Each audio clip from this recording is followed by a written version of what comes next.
reports are seen as the gold standard of comprehensive and objective reporting, and every country's report now has a section on human rights practices as they relate to LGBT persons. These reports help validate the claims of local advocates.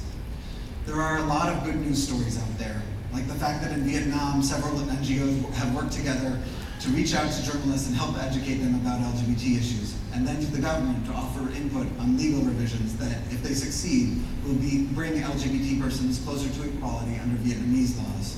In Belize, where criminalization of consensual same-sex behavior still exists, the First Lady has taken a courageous stand, calling for a review and legal reform, and the government stood up to criticism against including sexual orientation in its revised national gender policy.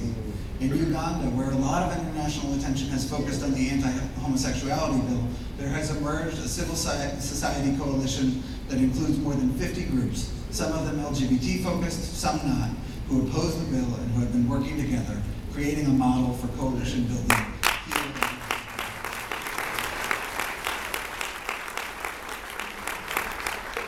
In sneak preview, it is your great privilege to get to hear from a member of that coalition later today, and a good friend of mine. In Montenegro, the government recently developed a national action plan to combat homophobia and transphobia, an important step forward in a region where intolerance toward LGBT persons is prevalent. In Chile, following the gruesome killing of a gay man in a hate crime last year, the government responded to tragedy with resolve, and legislators worked to pass a new law that boosts penalties for those accused of hate crimes. People sometimes ask me if things are getting worse, not better. They see reports of violence or outrageous statements by politicians using anti-LGBT rhetoric as a populist issue in campaigns, often to distract from corruption or other failures of leadership. They hear about attacks in places that they didn't used to have reports of attacks in. I subscribe to the Gandhi theory of change. First they ignore you, then they laugh at you, then they fight you, then you win.